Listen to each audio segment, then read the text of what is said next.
ሰላም ጤና ይስጥልን። እኔ መምህር ጌታሰጠኝ ነኝ።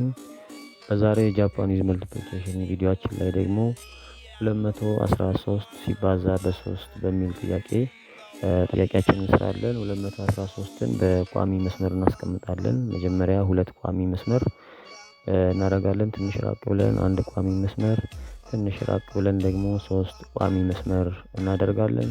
አብዣችን 3 ስለሆነ በሶስቱም ቋሚ መስመሮች መሃል ላይ ደግሞ 3 አግዳሚ መስመሮችን እናደርጋለን። በእያንዳንዱ መስመሮች ላይ ኢንተርሴክሽን የምንላቸው ወይም ደግሞ አግዳሚና ቋሚ መስመሩ የተገናኙበት ነጥቦችን እነሱን እንቆጥራለን። በ3 እና በ3 ቦታ 9 አለን።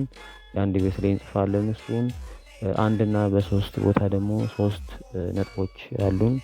በ10 ቤት ላይ 3 እንጽፋለን። በ2 እና በ3 ቦታ ደግሞ መሀል ያሉትን ነጥቦች ስንቆጥር 6 ይሆናል። ስለዚህ 639 መልሳችን